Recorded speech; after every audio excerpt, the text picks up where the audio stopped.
Gracias.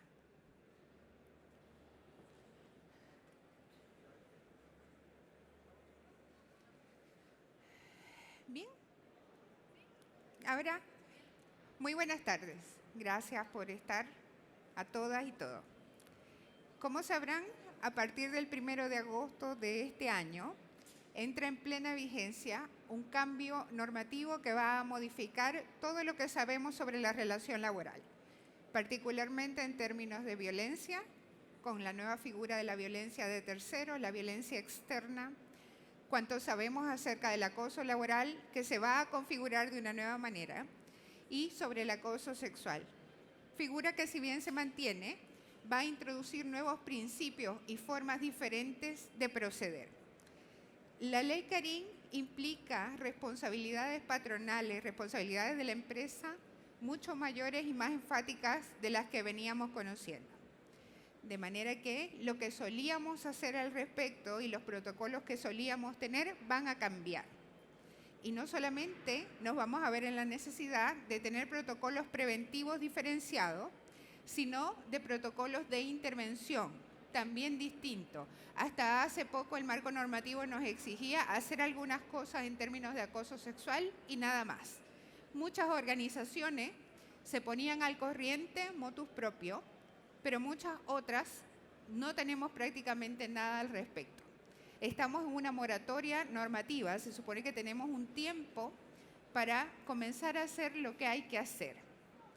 Y esto es particularmente importante porque, además de la responsabilidad que implica el deber de cuidado que la jurisprudencia nos viene diciendo, la actividad fiscalizadora de la Dirección del Trabajo, de los inspectores del trabajo, va a ser particularmente acuciosa.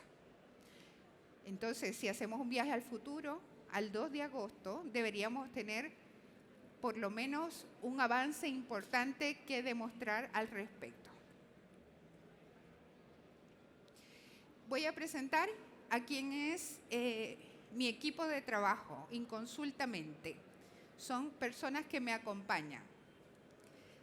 Y digo inconsultamente porque no pude preguntarles si querían venir, pero estoy segura que habrían venido gustosamente. Son 3 mujeres.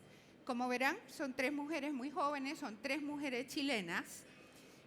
Son mujeres que parecen tener un aspecto feliz y a priori no podríamos establecer que tienen algún tipo de problema. Ni siquiera podríamos decir si están insertas en el mundo laboral.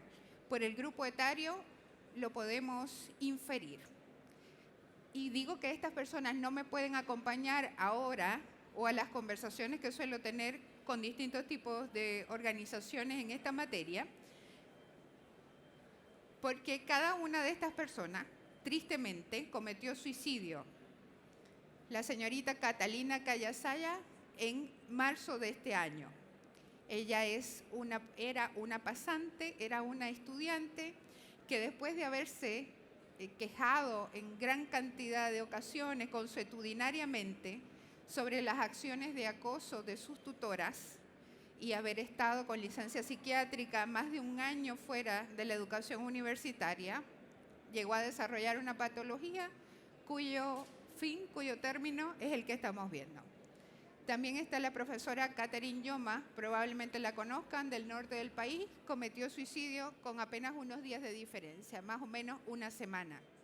Había recibido amenazas incluso de muerte por parte de algunas de sus estudiantes y de los representantes de los apoderados de estas estudiantes. Sabemos que el estatuto de los docentes en Chile es distinto y tristemente no van a quedar amparadas por las garantías que confiere la ley Carín. Por eso, la movilización que ha hecho el magisterio en favor de conseguir su propio marco normativo en la materia.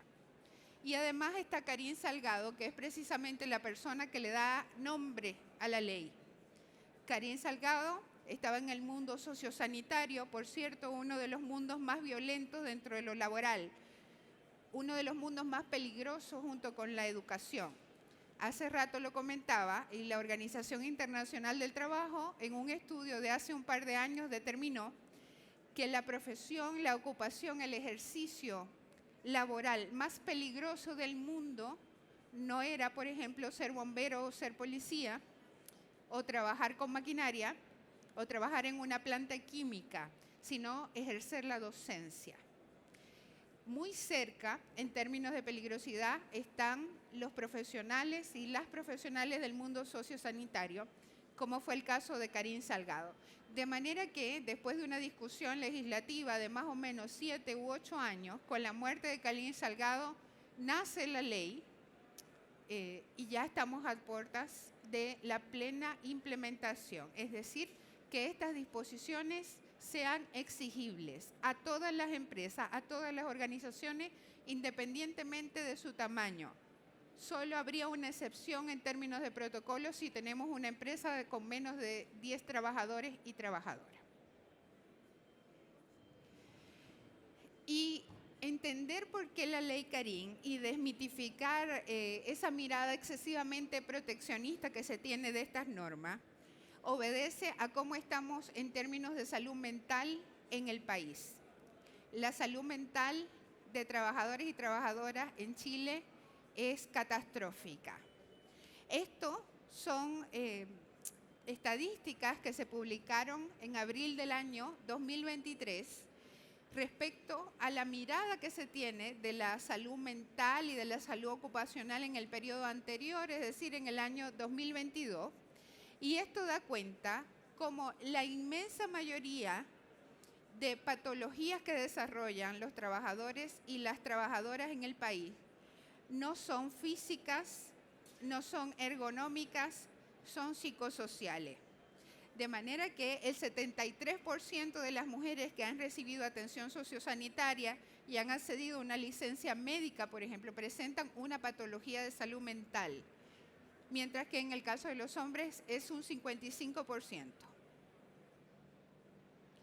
Esta es más o menos una vista de cómo estamos, de cómo es la morbilidad, cuál es el problema que enfrentamos en términos de salud mental.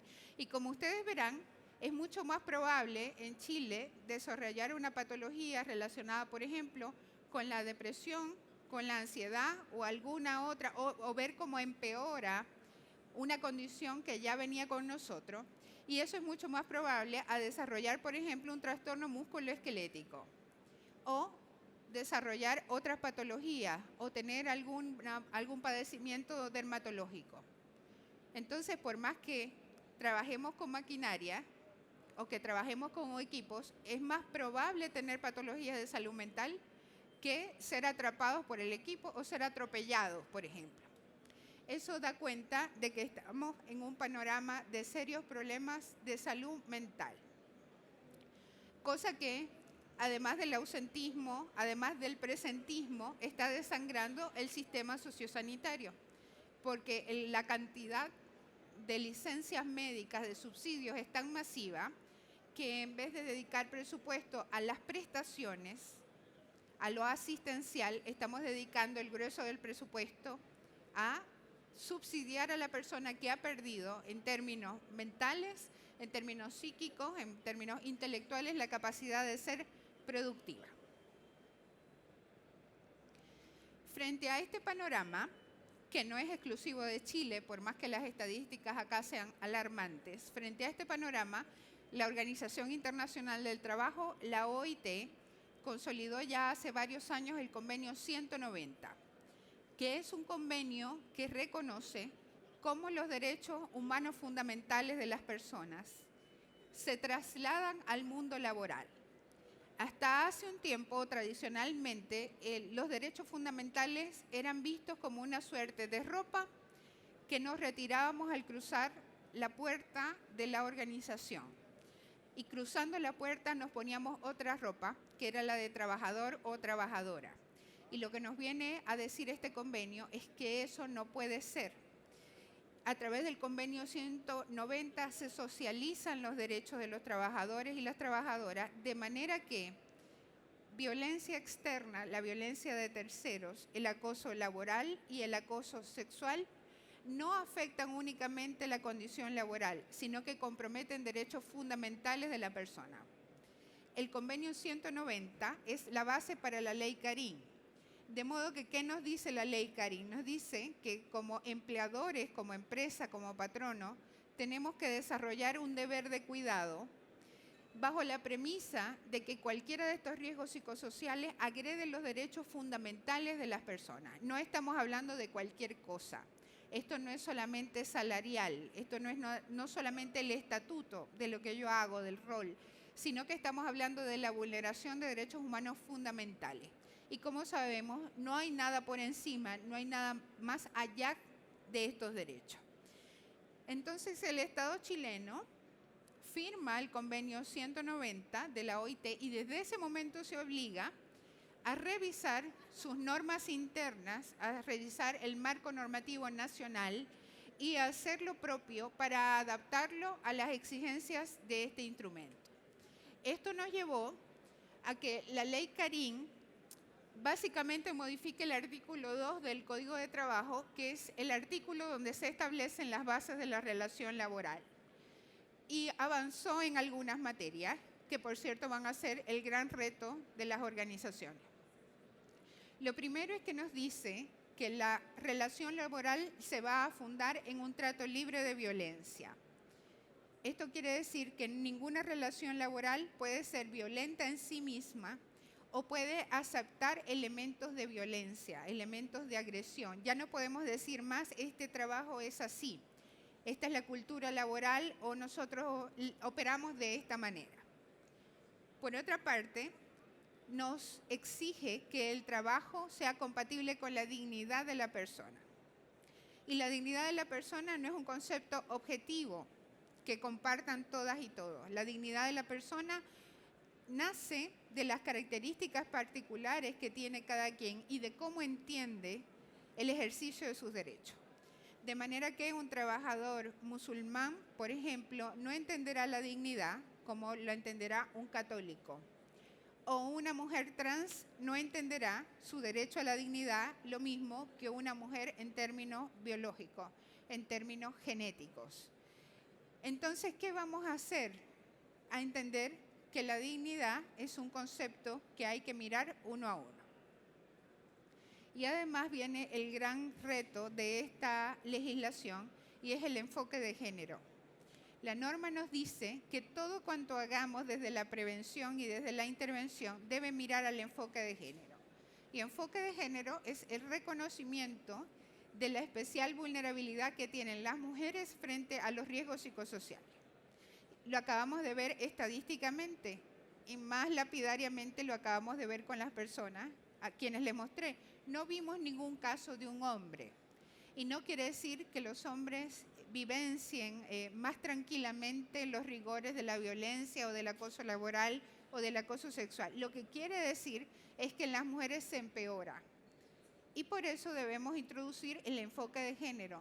Nuestros procedimientos deben reconocer esa realidad y responder a ella.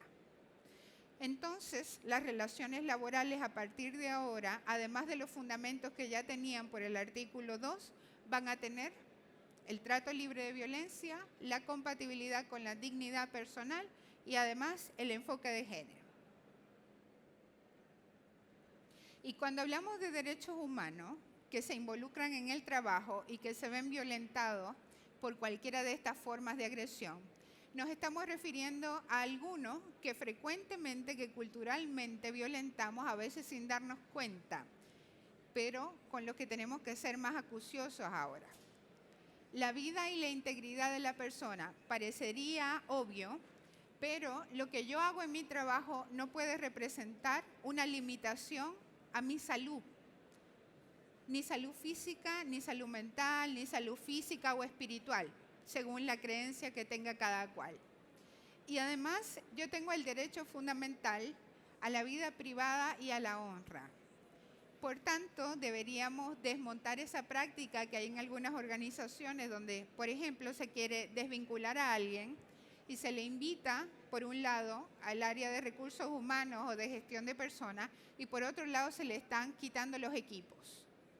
Porque sabemos que también es una práctica indebida, pero práctica, el establecer comunicaciones privadas a través de equipos que, si bien forman parte del patrimonio de la organización, están siendo vehículo para una información que no es propiedad de la información, que no es propiedad de la empresa, es propia, es privada.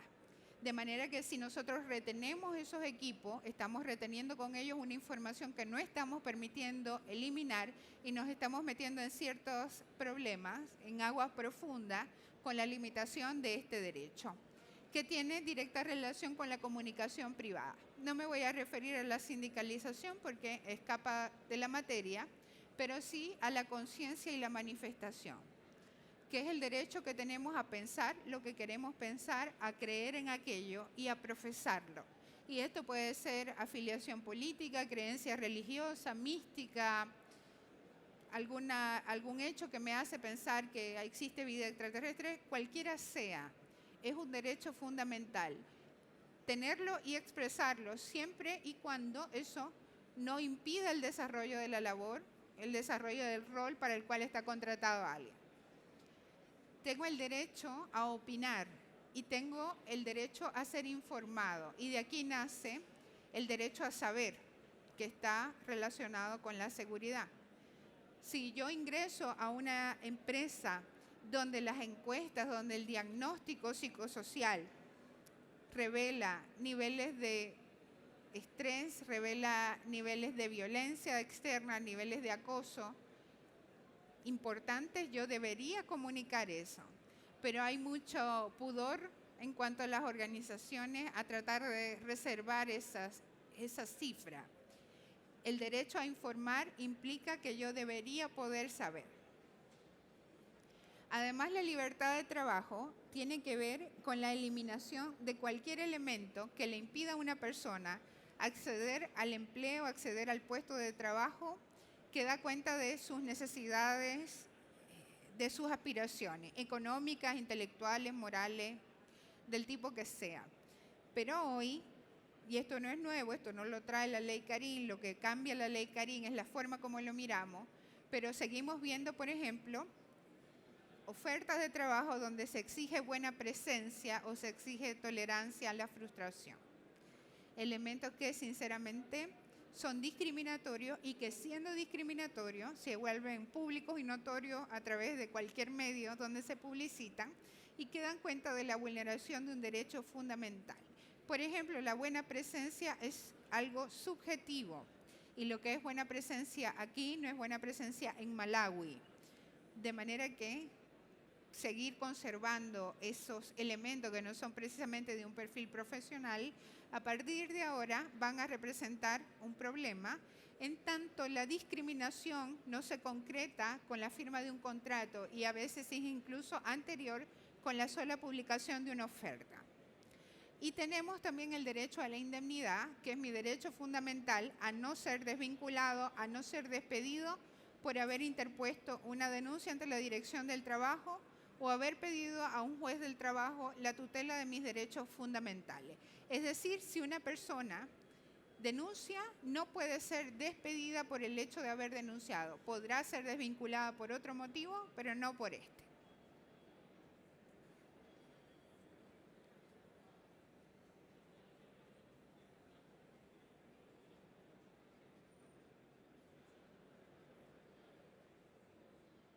Entonces, la ley Carín nos trae una tipificación normativa. Tipificación quiere decir la descripción que el legislador ha hecho de determinadas conductas que considera particularmente peligrosas en términos psicosociales y que siendo peligrosas generan efectos jurídicos, consecuencias para la empresa y consecuencias para las personas que están involucradas.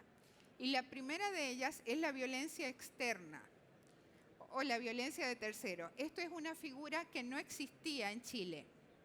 En el Código del Trabajo o en las legislaciones conexas no estaba previsto. Y de lo que trata es de la violencia, la agresión, la humillación que ejercen sobre uno de los trabajadores de nuestra empresa o trabajadora, personas que son ajenas a la organización. Por ejemplo, las personas que reciben la prestación de un servicio. Es el drama, por ejemplo, del mundo de la salud, donde pacientes agreden al personal sociosanitario y los familiares de los pacientes en consecuencia, o lo que pasa en el retail, que vive un verdadero drama en términos psicosociales. ¿Por qué? Porque aquellos clientes que acuden al retail se manejan con las personas que prestan la atención en términos que no son los mejores. Pero esa persona que recibe la agresión no está ahí porque quiere, está en nombre de la empresa. Entonces, es la empresa quien debe operar los medios de prevención y de intervención necesarios. Y la violencia de tercero va a tener ahora una implicación muy particular. Ya que nosotros no tenemos ningún poder jurídico contra ese tercero, que es ajeno a la organización, no podemos controlar el ejercicio de la violencia. Pero lo que sí vamos a tener es la obligación, y está establecido literalmente en la norma, la obligación de informar a los cuerpos de investigación que sí pueden hacer algo al respecto. Por ejemplo, esta situación que vive tan agresiva y tan perjudicial quienes están en el mundo de la seguridad privada o quienes están a cargo de las entradas de los edificios, de ser mayordomo. Son personas que reciben agresiones consuetudinariamente.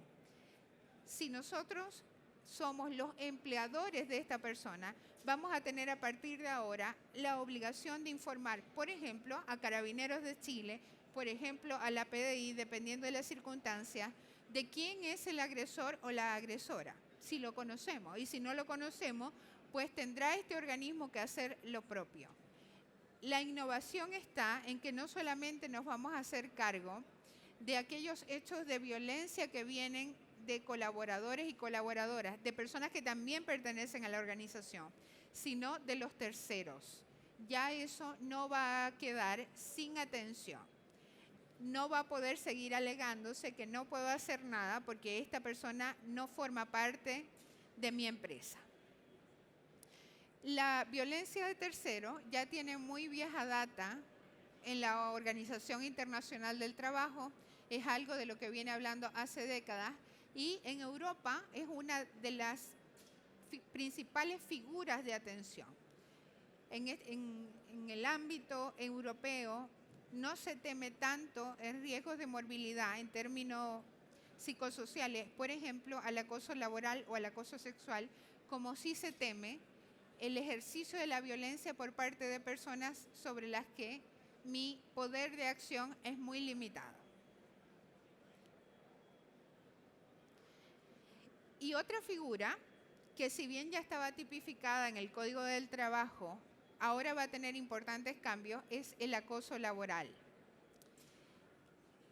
Teníamos o tenemos, porque no hemos llegado al 1 de agosto, en Chile algunas figuras muy particulares, por ejemplo, el maltrato. El maltrato era una forma de agresión, una forma de violencia que construyó la doctrina y construyó la jurisprudencia administrativa y la jurisprudencia judicial, según la cual yo podía ofender, humillar u hostigar a alguien, y siempre y cuando eso no fuera consuetudinario, sino que ocurriera eventualmente, no iba a tener efecto jurídico, por lo menos no efecto sancionatorio. Dicho lo cual, había personas que una vez al mes estaban en una condición tal que gritaban, insultaban, humillaban a terceros y no pasaba nada por esa supuesta eventualidad de los hechos. Y precisamente la eventualidad era el elemento diferenciador respecto del acoso laboral, que por definición es consuetudinario. La ley Carín ha cambiado esto y por lo tanto la figura del maltrato desaparece, porque para configurar el acoso laboral basta que ocurra eventualmente. Entonces, basta un hecho puntual, una conversación puntual, una acción particular que no va a repetirse ni ha sucedido antes, para que una persona pueda alegar estar en presencia de acoso, pueda alegar internamente en la organización, ante la Dirección del Trabajo o ante los tribunales de justicia, haber sido acosada o acosado. Y más allá de la frecuencia con que ocurre, el acoso es la vulneración de los derechos fundamentales de una persona desde la humillación, desde la persecución, desde la vejación. Por eso hablamos de hostigamiento. El hostigamiento es el hecho de yo querer acabar con dos cosas particulares. En primer lugar, con la autoestima de la persona, con su propia percepción moral, intelectual, en su percepción física. Y por otro lado, lo que significa es la obstaculización de lo que la persona podría hacer en términos laborales. Entonces, cuando acosamos a alguien, miramos un efecto sobre la propia imagen, sobre la autoestima, y miramos un efecto sobre el desempeño laboral. Si llega a nuestras manos una queja, una denuncia en la materia, es importante mirar la presencia de esta figura. Si vemos que la persona está siendo afectada en su fuero interno y además que esto le está impidiendo hacer lo que está llamado a hacer en el trabajo, entonces estamos en presencia de un hecho de acoso, que ya no necesariamente es reiterativo, no necesita tener una historia y no necesita ocurrir nuevamente, basta con hechos eventuales. Y lo que se colige de esto es que el maltrato desaparece. Ya no puede alguien decir que esto es eventual y solamente estamos en presencia de una figura de maltrato.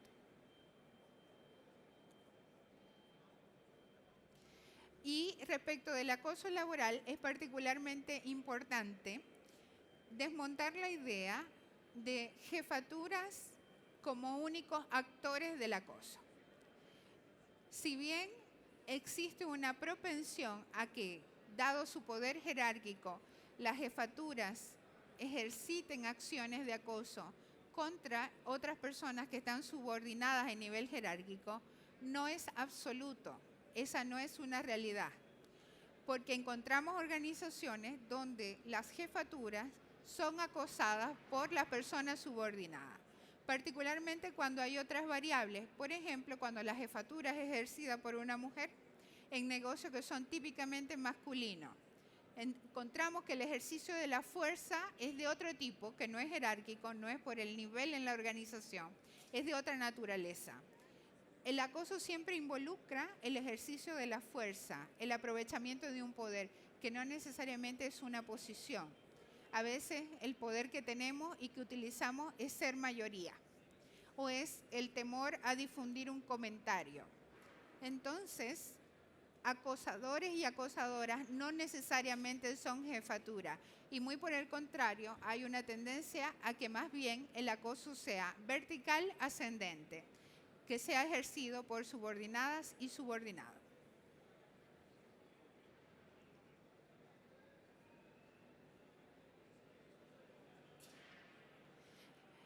La otra figura típica que trae la ley Carín y que ya estaba en el Código del Trabajo y en otras normativas, pero que ahora va a tener alguna modificación en cuanto a los principios de denuncia, investigación y sanción, es el acoso sexual. Y tratar de entender qué en verdad es el acoso sexual pasa por eliminar los sesgos que tenemos respecto a lo que creemos que es. El acoso sexual no necesariamente es la intención de sostener relaciones sexuales, relaciones íntimas o como se quiera llamar con otra persona. De hecho, la inmensa mayoría de las veces que se manifiesta una conducta como esta no es la pretensión, la intimidad o la satisfacción corporal a través de una relación sexual, sino que el acoso sexual pasa por erotizar, por sexualizar el vínculo que yo tengo con otra persona que no está interesada en ello. Entonces, perfectamente una mujer heterosexual, por ejemplo, puede acosar sexualmente a otra mujer heterosexual. ¿Cómo? Haciendo referencia a los genitales, haciendo referencia a los ciclos reproductivos o a la forma como se viste o a su moral sexual. Lo mismo que un hombre heterosexual puede acosar a otro hombre heterosexual en términos de acoso sexual.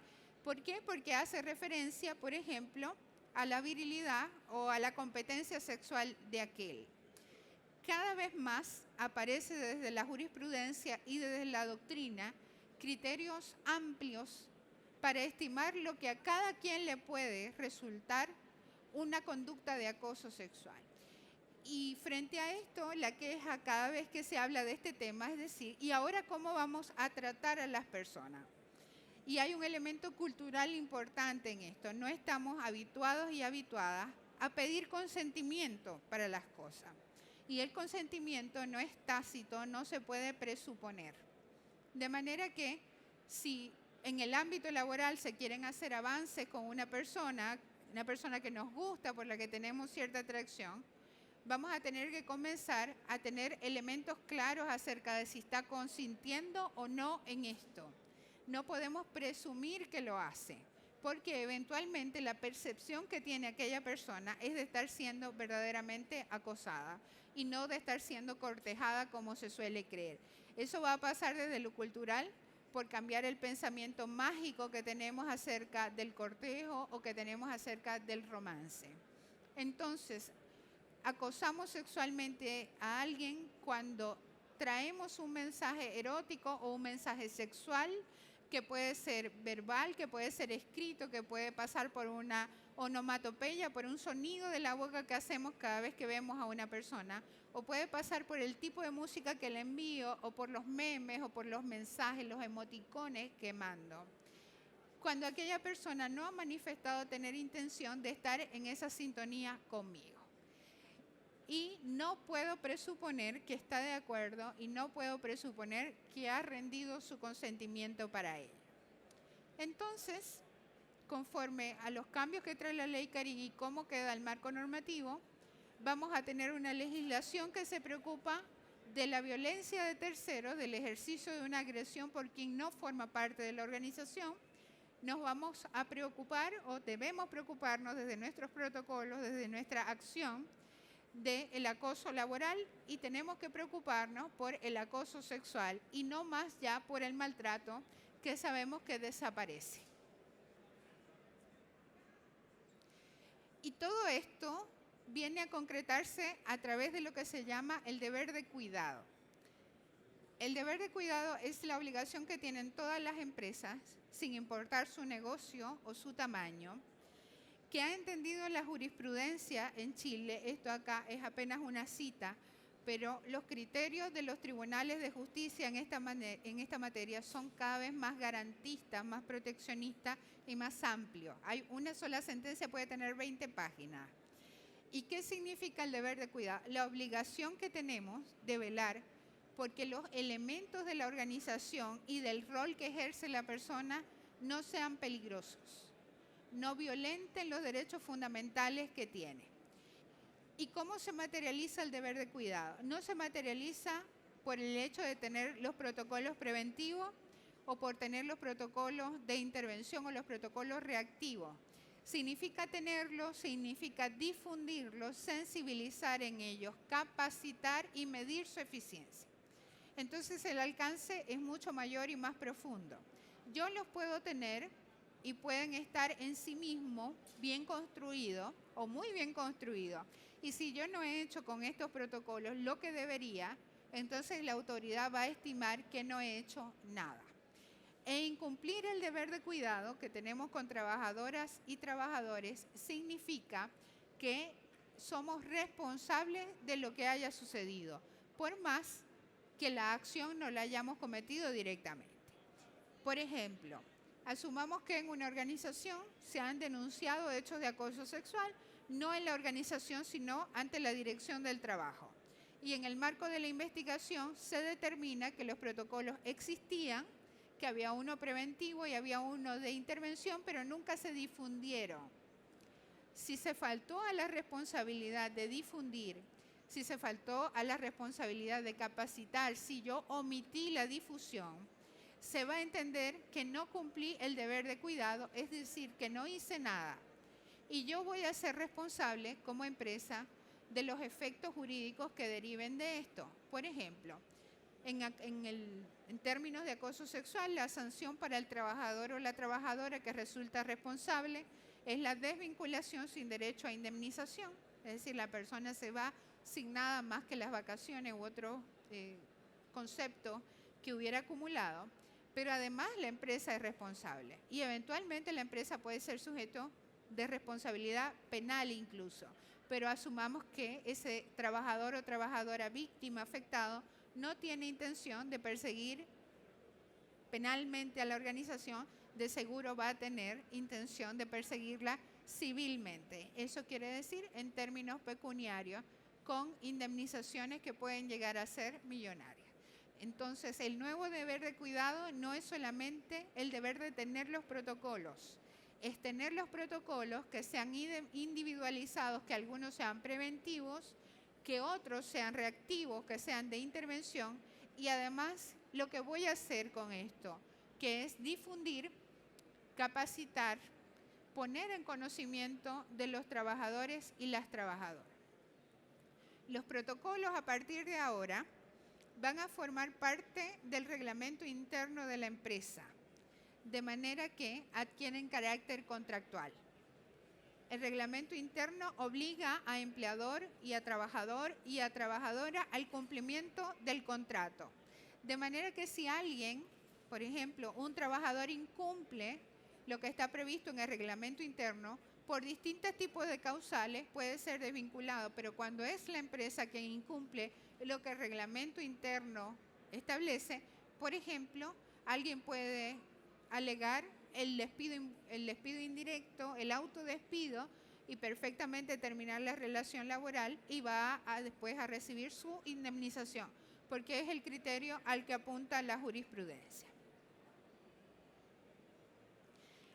En términos de prevención, debemos tener protocolos particulares para la violencia externa, para el acoso laboral y para el acoso sexual.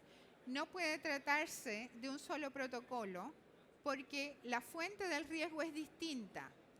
Yo no puedo proteger a mis trabajadores y trabajadoras frente a hechos de acoso sexual de la misma forma que lo haría frente a la violencia de terceros. Entonces, debemos eliminar esa práctica de tener protocolos genéricos. A veces vemos una empresa que está en el ámbito de la siderúrgica con un mismo protocolo de quien está en el mundo de la salud, siendo que los riesgos son completamente diferentes, que el negocio es distinto. Por eso, ahora la ley nos va a pedir cosas muy específicas para la prevención.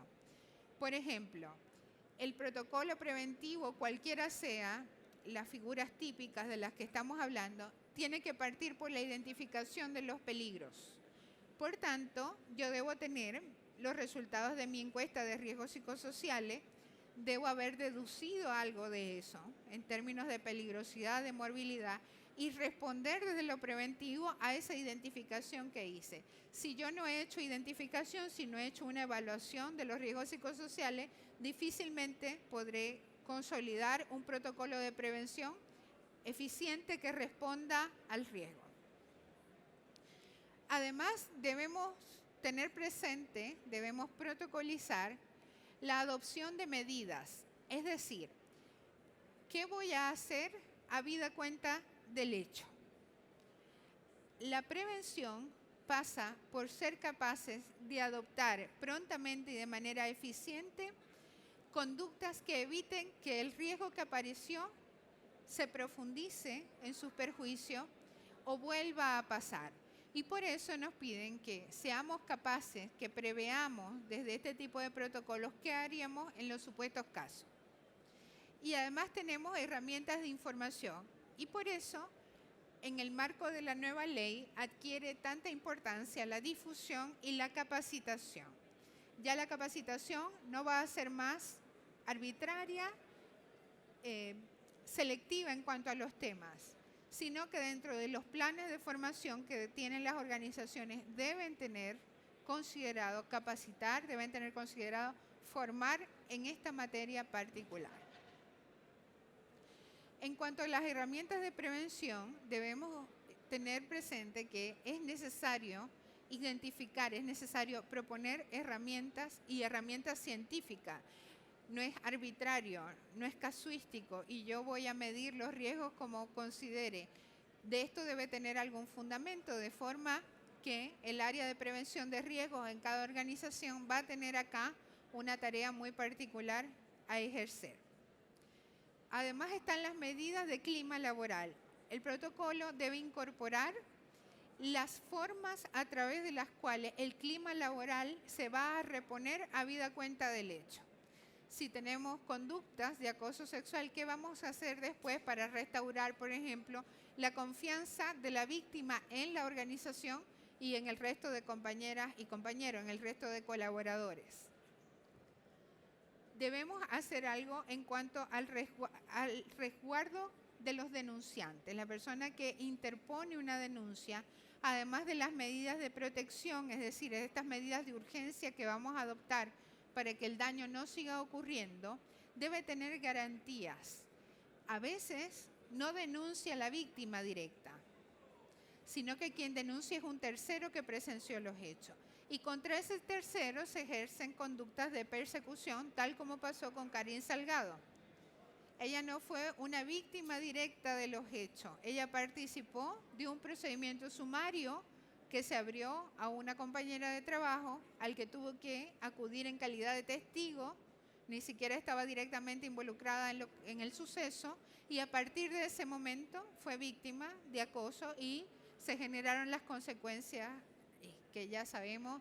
Además es público y comunicacional su caso. Y los mecanismos de prevención, formación y protección. Tenemos que idear planes específicos de capacitación, de instrucción y de sensibilización en esta materia. Es decir, planes capaces de responder a la violencia de terceros, planes capaces de instruirnos en materia de acoso laboral y en materia de acoso sexual. Pero por el otro lado, por la otra parte, trabajadoras y trabajadores, las personas que son víctimas directas de estos hechos, tienen ahora una buena cantidad de mecanismos a través de los cuales conseguir la restitución de aquellas garantías, de aquellos derechos que les fueron vulnerados, que les fueron conculcados. Y aquí viene entonces el área de la intervención. Los protocolos de intervención o de reacción son aquellos que se van a poner en marcha cuando el hecho ocurrió. Por mucho que podamos prevenir y tomar todas las medidas para evitar que los sucesos ocurran, pueden ocurrir, van a ocurrir. Está en la naturaleza de las dinámicas, está en la naturaleza de lo psicosocial, va a suceder y vamos a tener que intervenir. Por tanto, debemos tener los protocolos que responden, los protocolos que intervienen. Puede pasar que frente a estos protocolos, un trabajador interponga su denuncia ante la misma organización. Ahora la ley nos pide algo muy particular. Todavía, y hasta el 1 de agosto, hasta el 1 de agosto, las organizaciones podían designar a cualquier persona con cualquier perfil, con cualquier cargo, para hacerse frente de la recepción de la denuncia, de la investigación y participar de la imposición de sanciones. Sin embargo, ahora la norma va a exigir que esta persona tenga formación en derechos fundamentales del trabajo y tenga formación en enfoque de género. Por tanto, no va a poder ser cualquier persona. Para llevar un procedimiento, la persona debe tener un perfil que dé cuenta de un manejo, de un conocimiento, de alguna formación en la materia. Si interponemos la denuncia ante la misma organización, la empresa tiene que hacerse cargo de recibir la denuncia, reducirla a un escrito en el caso que la haya recibido verbalmente, entregar una constancia a la persona denunciante e iniciar el procedimiento. El procedimiento tiene que iniciar con la interposición de medidas protectorias, que suelen ser, por ejemplo, separar a la presunta víctima del presunto victimario, o enviar a alguna de las personas involucradas a hacer teletrabajo, si es que eso es posible, o si no, colocar a un tercero que ejerce una especie de vigilancia sobre los demás para evitar que los hechos ocurran. Y vamos a tener 30 días para realizar la investigación y llegar a un informe de conclusiones. La investigación completa va a durar 30 días, no puede durar más. Llegados los 30 días, ese informe, esas conclusiones, ese conocimiento de los hechos que yo logré, tiene que ser enviada a la Dirección del Trabajo para que ejercite una especie de contraloría sobre los resultados. Y el inspector del trabajo puede decirnos que todo cuanto hemos hecho es correcto y que podemos aplicar las sanciones que tenemos a bien, o puede decirnos que hicimos todo mal y voy a comentar puede acudir directamente al inspector del trabajo, es decir, irse por la vía administrativa sin pasar por la organización, en cuyo caso va a ser el inspector del trabajo quien sustancie, quien investigue, quien llegue a conclusiones y quien nos recomiende las sanciones que tenemos que imponer. Desde el momento en que somos informados de la denuncia que un trabajador o una trabajadora interpuso, tenemos 2 días para tomar medidas preventivas, 2 días, por ejemplo, para separar a estas personas, separarlas físicamente, y después vamos a tener 15 días para imponer las sanciones. En el caso de la violencia de terceros, sabemos que no podemos sancionar porque no tenemos ningún poder jurídico contra un tercero que no es parte de la organización. Pero si hicimos lo que la norma nos pide, y como ya comentamos, yo debo haber dado cuenta a las autoridades respectivas del hecho. Y eso termina ahí. Yo me desligo del curso de ese acontecimiento. Ya la autoridad eventualmente me pedirá algún antecedente. Por ejemplo, en el caso del acoso laboral, las sanciones se van a imponer, como dice la ley, según la gravedad de los hechos. Entonces, de cierta manera, se tendrá que hacer una valoración para entender si esta persona tendrá que ser desvinculada o no. Y en el caso del acoso sexual, la sanción siempre va a ser la desvinculación sin derecho a indemnización. La persona que es sancionada en estos términos y que es desvinculada tiene un derecho a impugnar la decisión, un derecho a acudir dentro de 60 días al tribunal respectivo para pedir que revise la decisión y eventualmente la revoque. Es su derecho, pero desde lo que la norma nos pide, nosotros debemos operar la desvinculación. Y hay otra instancia que es el acudimiento al despido indirecto o el autodespido. Si yo puedo probar que mi empleador no tiene los protocolos o que los tiene y no ha hecho nada con ellos, o que no los difunde o que no capacita, por ejemplo, yo puedo probar que está incumpliendo su deber de cuidado, puedo probar que el trabajo es peligroso en términos psicosociales y puedo alegar la terminación unilateral de la relación laboral a través de la figura de autodespido. Entonces, pongo término al contrato, anuncio a mi empleador que me estoy retirando la causal que estoy alegando y después debo pedir al tribunal la indemnización correspondiente, tal cual si me hubieran desvinculado. Cada vez más los tribunales de justicia tienden a otorgar, tienden a conceder el autodespido a trabajadores que comprueban la ineficacia, la negligencia del empleador respecto del deber de cuidado, por la lógica clara y elemental de que si el trabajo es peligroso, yo me tengo que retirar de él. Y además tenemos la vía judicial, donde el trabajador no va a la organización, no va a la dirección del trabajo, sino que acude a un juez directamente a recibir la tutela de sus derechos fundamentales. Es decir, alega cómo el catálogo de derechos, de garantías que hemos visto están siendo vulnerados y le pide al juez que vele por esto, que tutele sus derechos. La vía interna ante la organización la ejerce la persona afectada o presuntamente afectada.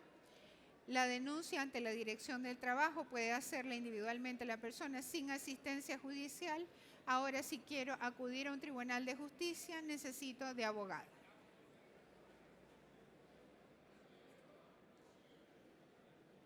Entonces vimos qué pasa desde el momento que yo recibo la denuncia como organización. La recibo, puede ser verbal, la tengo que resumir a un escrito. Por ejemplo, si alguien está en una faena, no le podemos pedir que vaya a un computador y que llene un formato. Entonces comunicará, por ejemplo, a su jefatura los hechos que han sucedido y esta jefatura se encargará de canalizar con la persona designada, que ya sabemos con perfil de enfoque de género y de derechos fundamentales, tendrá a cargo investigar. Activo la investigación, tomo medidas protectorias en favor de esta persona, elaboro el informe, una vez elaborado lo envío a la dirección del trabajo y cuando reciba la venia de la dirección del trabajo o el silencio administrativo, procederé a aplicar las sanciones que correspondan dentro del plazo de 15 días. Entonces, en 45 días, en teoría, deberíamos haber terminado cualquier investigación y cualquier hecho que vulnere el clima organizacional. En cuanto a los protocolos, hay que entender que tenemos una obligación activa de ejecución. Si toman, por ejemplo, el tipificador de conductas infraccionales del año 2024, el que utiliza actualmente el inspector del trabajo para revisar el cumplimiento de estas obligaciones, van a encontrar una gama amplia, muy amplia, de conductas que están relacionadas, que dicen relación con no protocolizar, con no prevenir, con no cumplir con el deber de cuidado. Este tipificador tiene la virtud de mostrarnos a un lado cuál es la sanción pecuniaria que está asociada. Entonces, la prevención, y aquí hablo de prevención desde el punto de vista organizacional, apunta a que nos preparemos, a que comencemos a pensar cuáles van a ser estos protocolos. La ley nos dice que aparentemente las mutualidades tienen que tomar cartas en el asunto y emitir algunos lineamientos acerca de cómo protocolizar.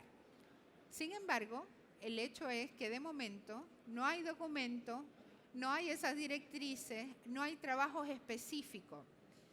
Por otra parte, nos piden que estos protocolos atiendan a la casuística de nuestro negocio, a cómo trabajamos, a las características de las personas que trabajan para nosotros. De modo que las mutualidades, por más que quieran hacer esa tarea, no van a llegar a tocar la puerta de cada organización, de cada empresa, a dar una respuesta concreta, no con ese nivel tan específico. Y esto deja en poder de nosotros, nos deja con la carga de comenzar a hacer, a pensar, a planificar cómo lo vamos a ejecutar. Teniendo presente que a partir del 2 de agosto del año 2024, es decir, muy cerca, podemos ser objeto de fiscalización y se nos va a pedir cuentas acerca de qué estamos haciendo eso. Y ese es el mejor de los panoramas, el más auspicioso. Porque si viajamos al futuro y estamos en el 2 de agosto y sucede una denuncia por acoso laboral, por acoso sexual o por violencia de tercero y no podemos evidenciar el trabajo que hemos hecho desde lo preventivo o desde lo reactivo, pues habremos incumplido el deber de cuidado y por ende vamos a ser sujetos como empresa de las repercusiones jurídicas que eso tiene. Muchas gracias.